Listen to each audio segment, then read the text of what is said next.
Hey everyone, it's your friend and colleague Jesse Green, and you're listening to the Savvy Dentist podcast. It is wonderful to have your company today. Now, one of the things in business is we need to plan for our success. Success doesn't happen automatically. It is the result of intention and some planning. And I'm joined today by someone who has intention and planning in spades. Lachie Smart is the youngest person to fly around the world in a single-engine aircraft, and is joining us today to talk about A, his adventures, and B, the lessons that came from that and how they might apply to you. So, Lachie, welcome to the program, mate. It's great to have you. Thanks very much. It is an absolute pleasure to be here. Looking forward to this chat. Yeah, me too. I mean, your story is really quite remarkable, and I think for those people that are not as familiar with your background, it's worth actually revisiting the actual story itself. You flew 45,000 kilometers, 15 countries, 54 stops. Unbelievable. Tell us a bit about how that came to be. What prompted that? Because that's not the average teenager's plan. Sure. So Wings Around the World was a journey that was born well before it actually took shape. I had a lot of fantastic friends with brilliant ideas, but I'm sure you'll remember a little over 10 years ago, the media was in quite the fuss about young people being a huge problem. The nasty millennials who were lazy, entitled, not working hard, and were going to cost us a lot of money if they continued their wicked ways. Now, I'm not saying there's no truth to some of those things, but I also didn't agree with the fact that this was a message that young people were being sent at that stage by the media, whilst on the other hand, they had their teachers and parents and all of their close adults around them saying, dream big and do amazing things. I don't think those two messages reconciled. So I wanted to do something big, and I loved aeroplanes, and so was born the idea of Wings Around the World. So yeah, I remember reading and listening to some of your previous conversations and keynotes and whatnot. And I remember you saying that some of your classmates at the time had these big dreams, whether it's to start a business or to buy a house or something like that as a teenager. And for one reason or another, they didn't pursue those dreams, or those dreams were perhaps not encouraged, or maybe they were even squashed. I'm not sure. What was it allowed you to set yourself apart by actually pursuing that dream as a young person? Because again, for a lot of teenagers, it's good to have the idea, but the execution is really where, and no pun intended, the rubber hits the road. I'm using the wrong vehicle, of course, but I don't know. I don't know what hits the air. Maybe the foils hit the air or something. I don't know. Whatever that means in aircraft language. Yeah, that's a good question. Whenever I've been asked that before, I've always said maybe it was stupidity that made me think I could do it. But naivety, mate. Youthful naivety, not stupidity. Youthful naivety, right? Maybe it's a benefit. No, I genuinely would ask myself the question of why not probably more than I would ask the question of why, which no doubt led my mother to an inordinate amount of stress during my younger years. But the whole concept, I think, was born because I had grown up with a lot of adults. So I had the fortune and misfortune at the same time of having parents that split when I was quite young. And I don't complain about that, because it did give me a certain leg up in life, because I was always surrounded by people that were double, triple, quadruple, 5 times or more my age. I got to grow up in a very mature environment. And that, I suppose, helped me learn very quickly that for those who want to do amazing things, there's a few key ingredients. One of them is dreaming big, and the other is not backing down when it seems to be getting against you.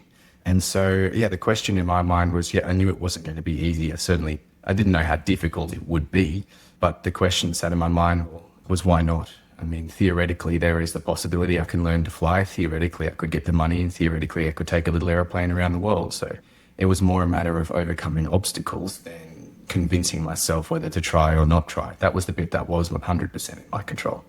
Yeah, I think that's really interesting, is because I think a lot of people fall at that first hurdle where the first obstacle comes up, and all of a sudden the whole plan goes out the window. And obviously you overcame all those obstacles and ended up being the youngest person around the world in a single engine aircraft.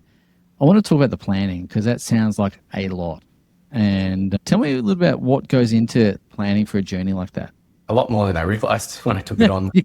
When I first started planning, I jumped straight into the interesting bit, which was to choose the type of aeroplane and how far it could fly and map out the route around the world. But that was the wrong spot. I very quickly figured out that to do all of these things and stop at all these amazing places, it was going to cost quite a lot of money.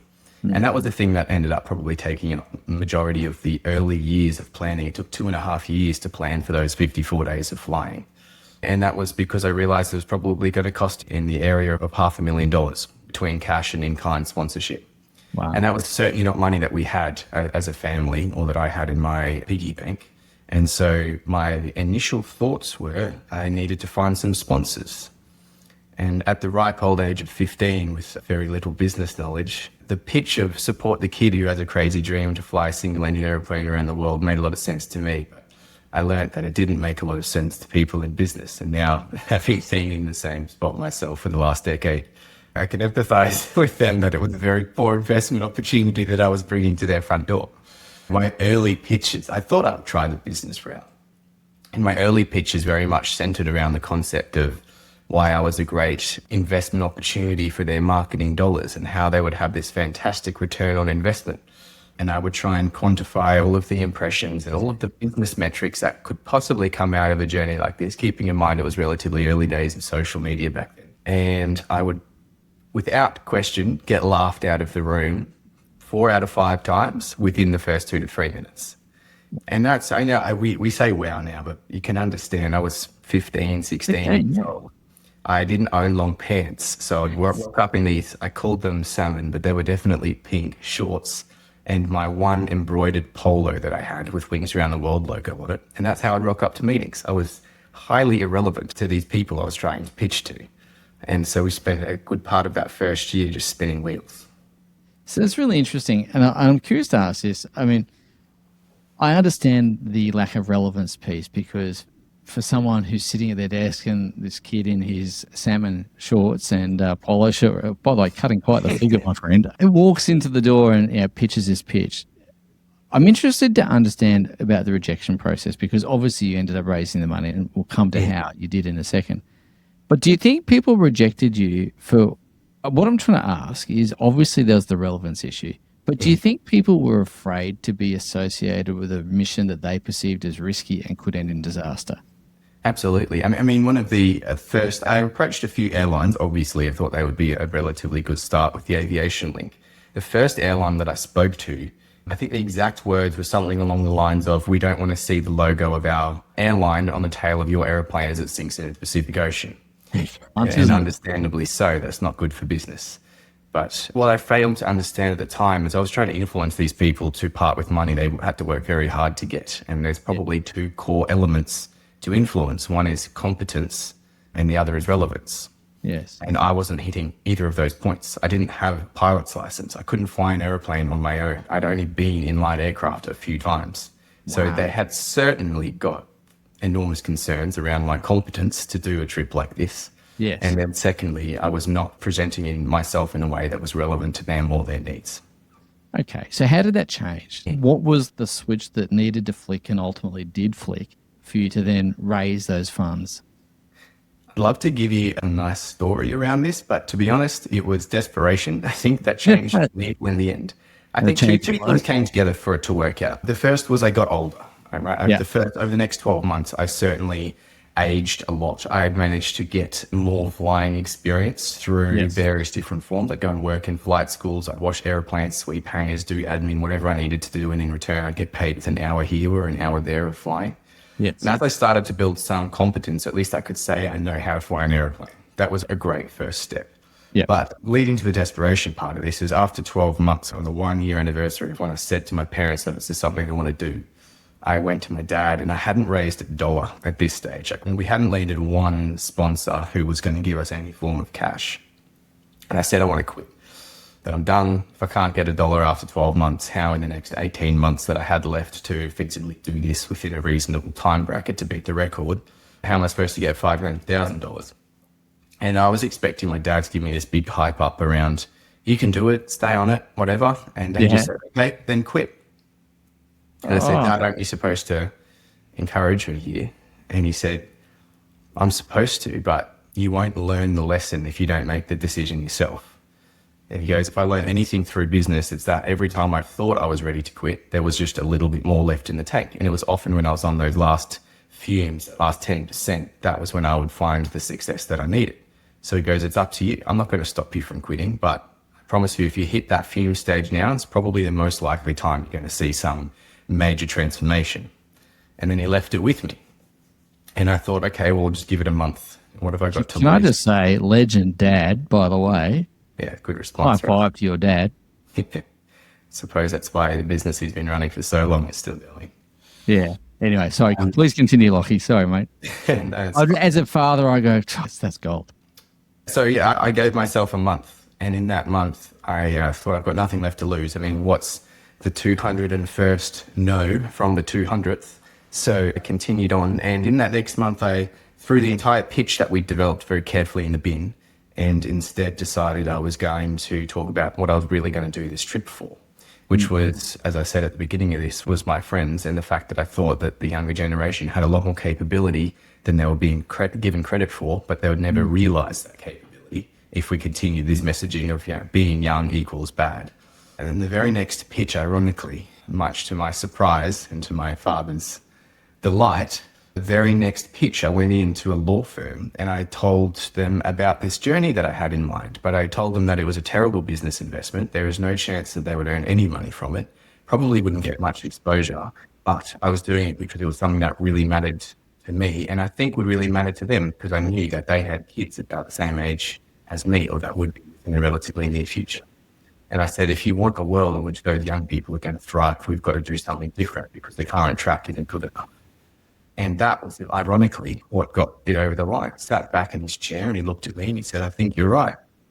I think my kids do need to hear this message, so I'm in. It was nothing to do with what I thought was relevant to all of these business pitches and ROIs, this and returns that. Like, it was nothing to do with business at all. What was most relevant to them was something far more important than a transaction, and that was the deeply held value of family. Yeah.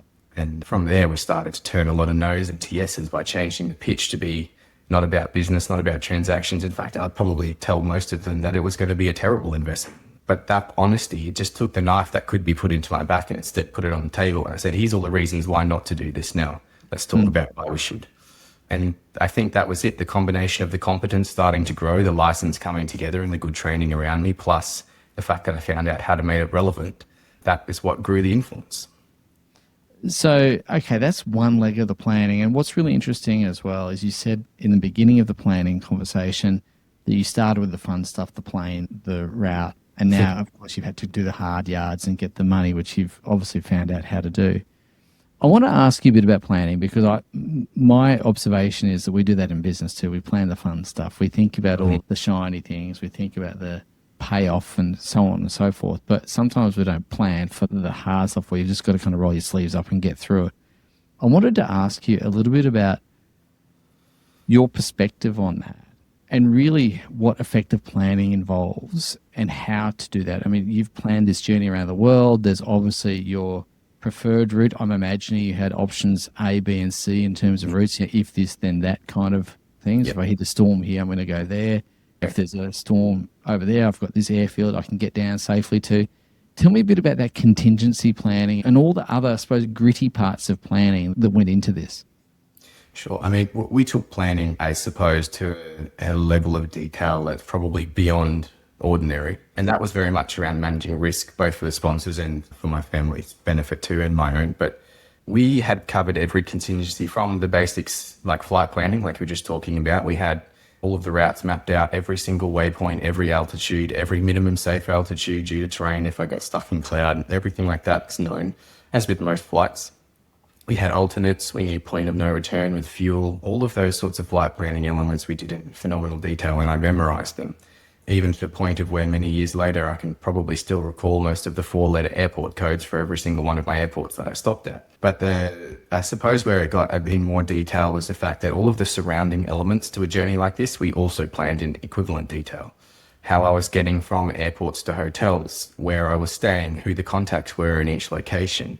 Even the survival and security element, if I was to crash the aircraft in different locations around the world, I'd done training of how to get out of aircraft if they were flicked upside down in water, how to do survival in the jungle, in the desert, in the cold, in the warm, all of these sorts of areas we covered in enormous detail.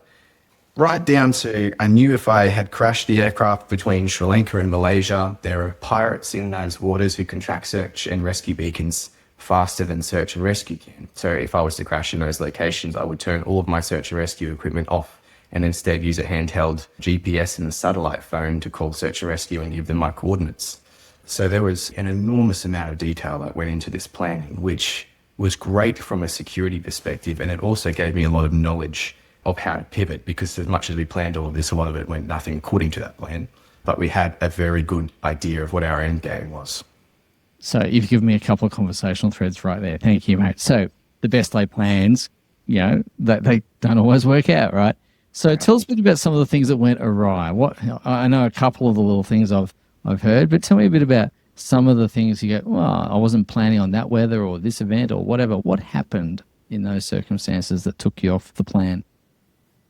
There was one particular element that we didn't account for with the aircraft itself.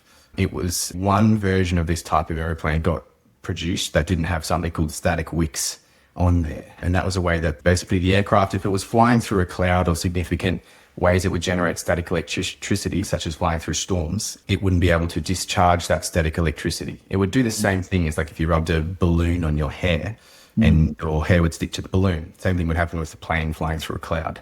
And that presents problems with the aircraft electrical systems. You start to lose things that help you maintain the running of the airplane, navigation, communication, all of that sort of thing. And I fortunately found this out the hard way whilst I was still in Australia. It was about 3 weeks before taking off. I flew through a particularly nasty patch of weather, probably very irresponsibly, but I was probably trying to push my limits a little too far, and it crashed the electrical system of the airplane. So I was back to sort of hand flying through the middle of a storm, trying to get instructions from air traffic control, whether to turn left, right, go up or down to avoid terrain and get out of the storm, which is not a very fun place to be, especially considering that was only feasible because I was in range of radio and radar. Yeah. Most of what I was about to go and do 3 weeks after this was not. So if I had have learned that lesson later on, it would have been potentially the end of the trip and maybe some other things.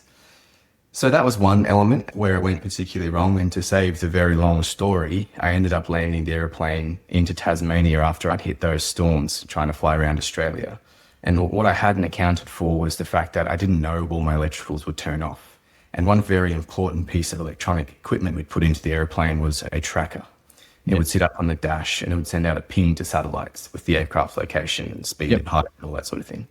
And a built-in feature of this was if no ping went out to the satellites for 5 minutes, it'd send out a level 1 alert to my immediate team members via text. And then if no ping went out for 10 minutes, it would send out a level 2 alert, which is an SOS alert, meaning you need to go and organise search and rescue for the airplane. Here's the last known coordinates. And now I'd lost all my electrical power. So this thing hadn't had any signal go out for more than 10 minutes. Oh, gosh. And so all of my family had been sent a text message saying, go organise search and rescue. He's crashed the airplane. And after I landed, I called my dad back, who you by now starting to get a picture of, but he's a man I'd never heard cry in my life. Yeah. He picked up the phone sobbing, just saying, I thought you died, I thought you died, I thought you died.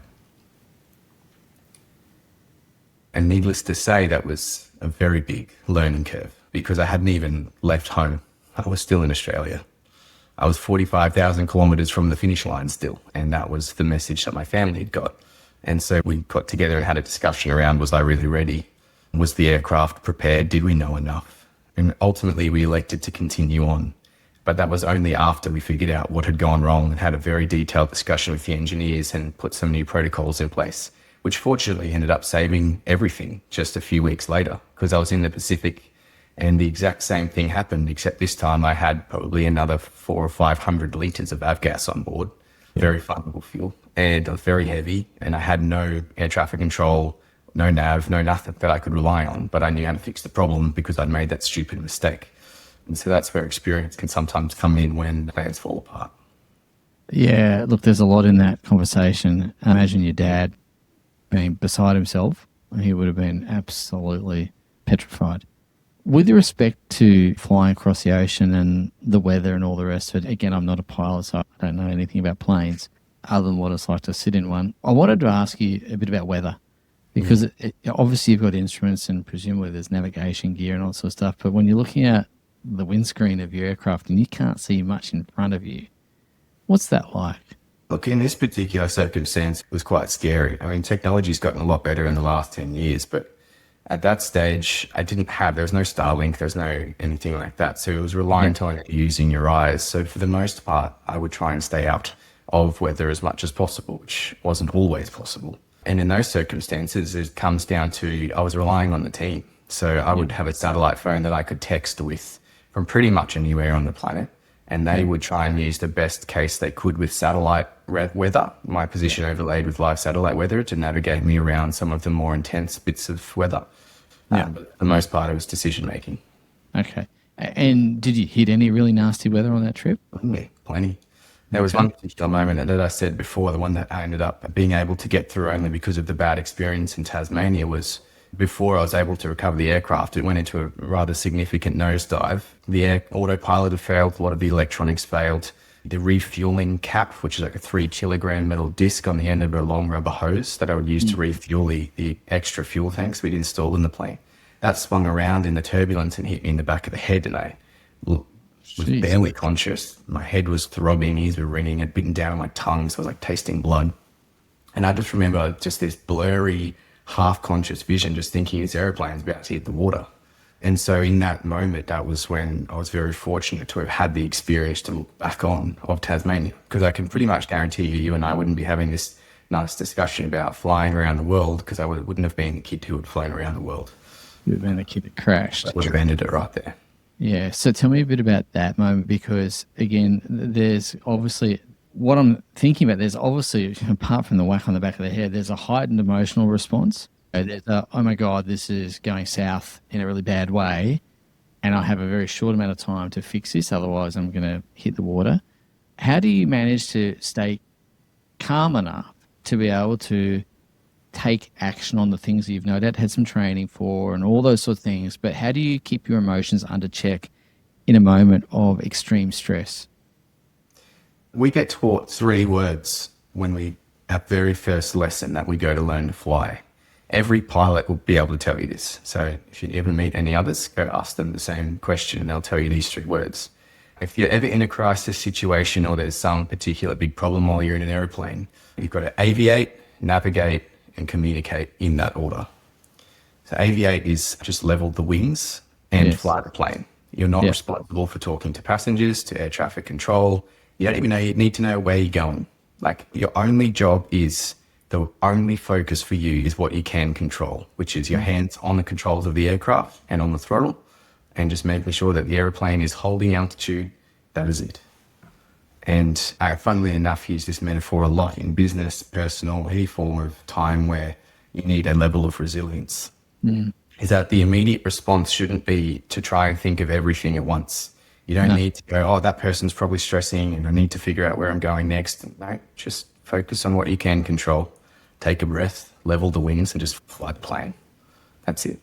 And then after aviate, once you've got the wings level, that at least buys you the breathing room to figure out, am I about to hit something? Yes. Let's navigate. So at that stage, you figure out, where am I and where do I need to go next? And only once you've done those 2 things do you ever even think about communicating, which is talking to passengers, talking to air traffic control. If you're in a crisis, you will not get in trouble from air traffic control. If you have come out the other side of it and explained you were just going through aviate, navigate, communicate, that's fine. You were just doing your job. Keep the airplane in the sky, not run into anything, and then let everybody know what's going on. They will move things around you. Yes. So those 3 words, I mean, that's it. We get that drilled into us when we're learning to fly. In any sort of flight lesson, they'll always throw a curveball at you, whether it's an engine failure or a communications challenge or a partial engine cut, or you lose one of the engines in a multi-engine, whatever it might be. They're always going to throw things at you. They're just assessing whether you're going to do these 3 things.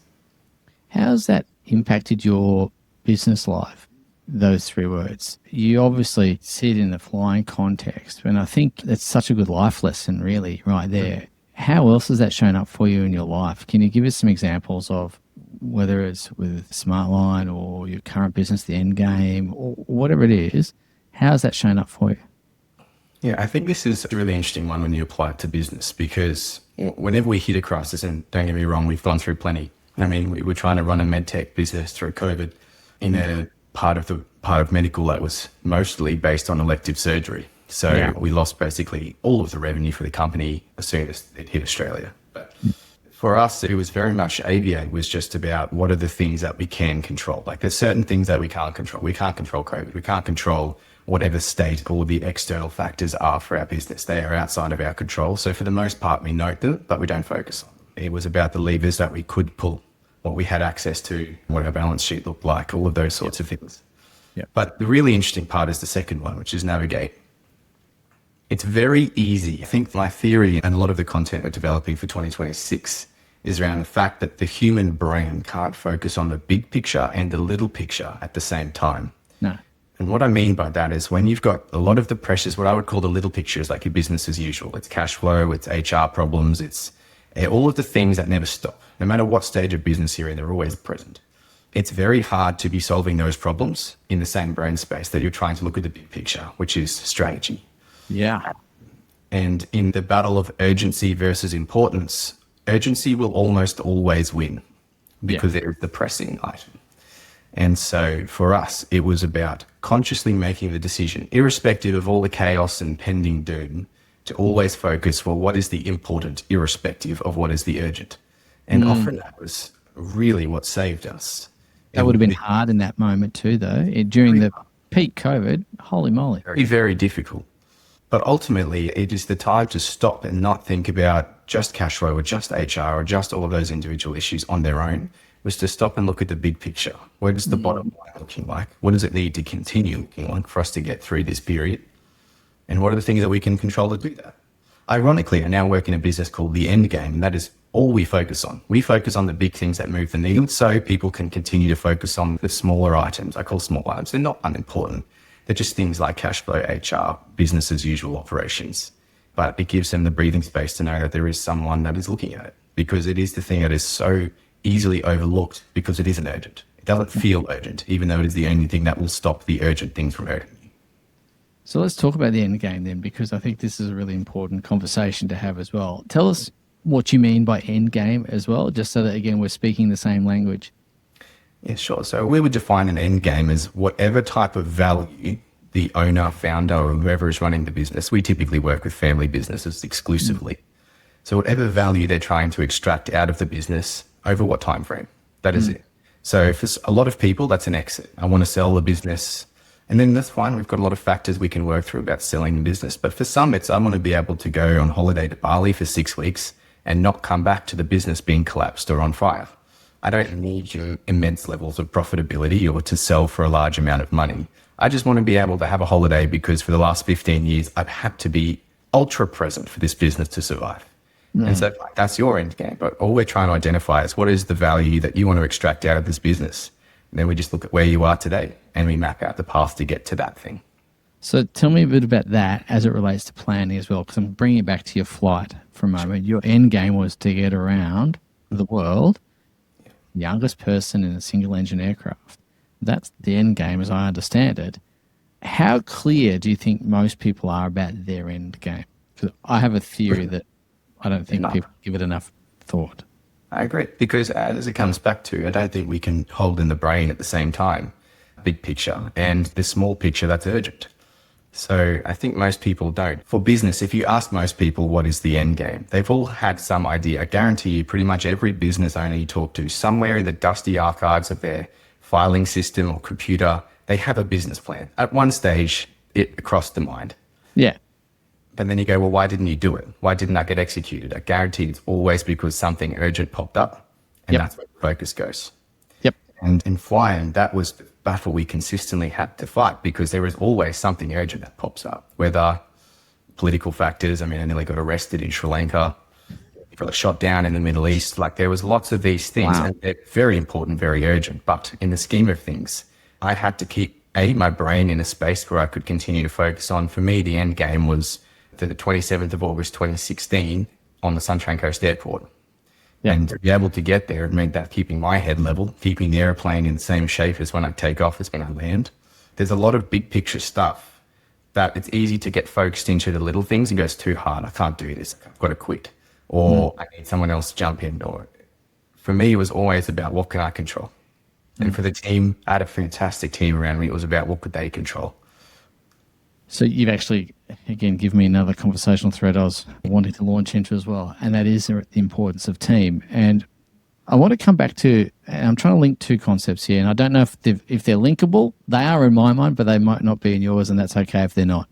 I want to talk about the end game and business as usual and the role of team in that. You obviously have come from a family business. And so you know the way that those businesses work and operate. You're also in an operations role in the end game. Where do you see in a team structure?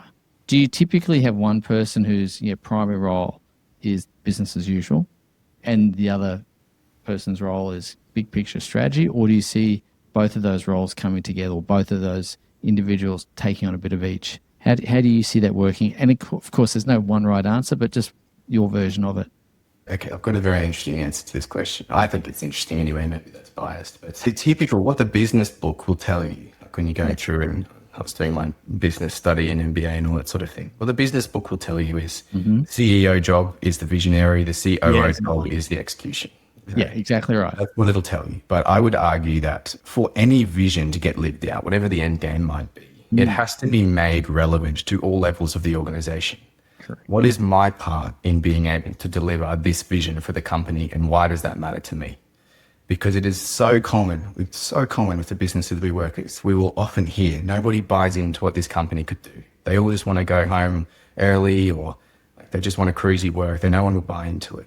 And you go, well, what are they buying into? Because is it just making you a bunch of money? Because I guarantee you that's not a very appealing sell if you're an employee and your reason for work is trying to pay a mortgage. So what's the relevance? That's what I came back to at the beginning of this. If you want influence, it's about competence and relevance.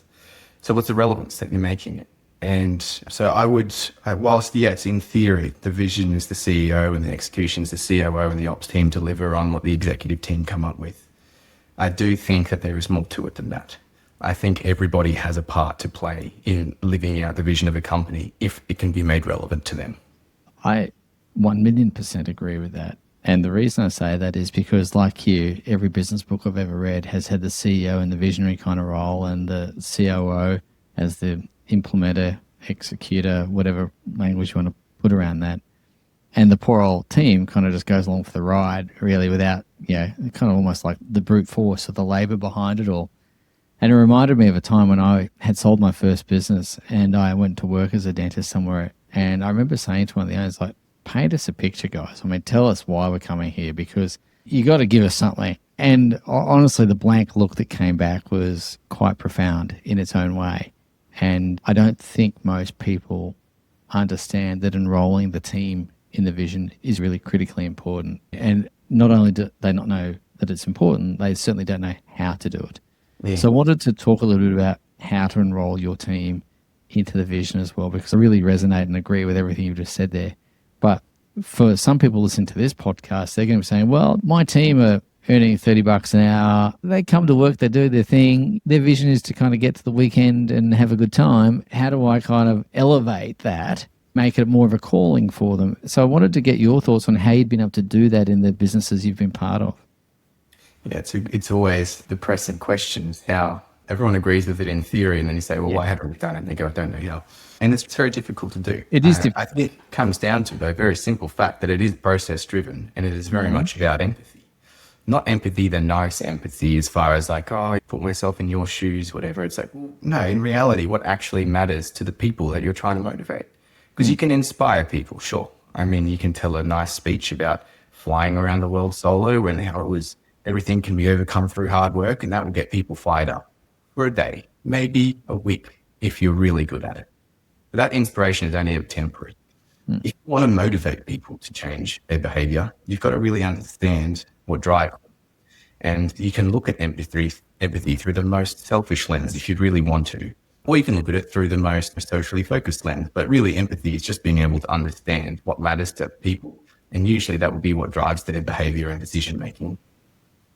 If you're able to do that really effectively, that is when you're able to understand how you actually be able to change their behavior. Because a good friend of mine, they're a company called The Eighth Mile. They do amazing leadership development work, really talented people. They're all from the Defence Force, is their background, and they've been involved in corporate for the last 15 or so years. And they were always saying that culture is very hard to define. People will say, oh, it's about the feeling or the vibe or the whatever it might be. But in reality, if you want to change culture, you've got to be able to define it somehow. It can't just be the how I feel coming to work. That's very hard to fix. How do I fix that? Instead, they would define culture as a set of behaviors that we either reward or punish. And It's easy to look at the reward or punish as very thin lens of bonuses or letters of reprimand, but there's far more to it than that. If you can find out how to do that very eloquently, and there's a lot of ways, and I won't go into all of them now for the sake of time, there's a lot of ways you can do in between bonuses and letter of reprimands. There is a million tools at your disposal. And it's being able to do those to find the behaviors that you like to see and then reward them in the way that people need to be rewarded within your organization. If you give them a big picture and then the tools to buy into it because of your rewards and punishments, I guarantee you will move the needle with your team. It's really interesting. I'm a few years older than you, Lachie. I'm old enough to remember a Prime Minister. We had Paul Keating back in the day, and he used to have a well-known saying that if there's a horse called self-interest running, he'd back it every single time. And I think that there's some truth in that. And I've always kind of found that if you can understand what other people want and show them a way to get that by working in your company and by also rewarding those behaviors that you spoke about in a way that is meaningful towards their own individual goals as you've articulated, then you're on a winner. And so I think that's absolutely spot on. What I wanted to wrap up with, mate, is I'm mindful of your time, but obviously you completed this journey. It's a success. I saw the videos of the fire hoses, the plane coming under, the whole 9 yards. So obviously there's a big fanfare when you get home. 2 questions. One is, what was the sense of satisfaction at the end of completing that? I understand that would be satisfying, so I get that. But in terms of the lessons that came out of that, the sense of accomplishment, what did you learn about yourself is I guess what I'm trying to ask. And the second thing I want to really ask you is, what do you do when you come down from that? Because that's another thing to deal with as well. So I'm just curious to ask you those 2 questions. Yeah, it's a great question. I think both of them sort of come together with one particular story to answer. It's very easy to get caught up in our own success. I've done this for 2.5 years of planning and 54 days of flying, immense levels of stress and all these crazy stories about nearly crashing or getting shot down or whatever it might be. And to finally touch down at 7:30 in the morning and have the fire trucks there and hundreds of people lining the runway, media and live on the Today Show and all that sort of thing. It was extraordinarily exciting, but at the end of the day, I'd still come back and I was still Lachie from Sunshine Coast. And I got a little bit too big for my boots. And everybody had said, I don't say that as like I got too cocky or anything like that. I think I was relatively humble through the majority of it. But there was this one particular thing when I came back and I lived with my mum when I was that age because I'd only left school not far before. And my mum had her air conditioning in her car break while I was away. And when I'd come back the day after, she said, "Hey, Lachie, the aircon in my car has broken and it's quite hot. I have to drive to work. I was wondering if you could take a look at it when you get a chance." "Sure, Mum, no problem with it. I'll look at it when I get a chance." But then I was off giving a speech here and flying down to Sydney for being on the news down there and flying out to this air show to speak and all sorts of things, living the D-grade celebrity life. And I'd come back the next day from wherever I was traveling and Mum said, "Hey, Lachie, how was it?" I was like, "It's good, Mum. Great to be on TV and sending a great message." She goes, "That's good. Hey, just a reminder, when you get a chance, that the aircon in my car is broken." "All right, Mum, I'll get to it." Another day or two had passed, another speech, another appearance, another flight, whatever it might be. And by the 3rd, 4th, 5th, 6th time, "Hey, Lachie, can you please look at the aircon? It's hot. I have to drive to work every single day. And the window's down. It's it's getting towards summer. It's warm. I just want you to look at it." Snapped. Said, "Mum, I am doing everything under the sun to keep this show on the road since I've got back. I am so busy. It is 15 minutes for you to drive to work. When I was flying around the world, I flew through Saudi Arabia. It took me 9.5 hours to get across the desert from Egypt to Oman. I had engine failures along the way. I had no air conditioning in the plane, 45 degrees, fully fireproof flight suit, immense turbulence, feeling sick. I couldn't walk when I got out the other end because my joints had compressed and decompressed in my back so much that I'd gone out of alignment. You could drive for 15 minutes with the windows down." And I that's a bit brutal to your mum, isn't it? Yeah. And I caught up with one of my friends for a beer and I was venting about all of this. And he looked at me, he said, "You idiot." I was like, "What do you mean? Mum just wouldn't handle it." I go, "I did all this stuff and she can't even drive for 15 minutes with the windows down." He goes, "Yeah, you did all that stuff. You flew through Saudi Arabia. You had all of those experiences. She didn't. Why is it fair for you to have the same expectation on her based on your experiences that she didn't have?" I just thought, oh, I'm so dumb. I'm so dumb.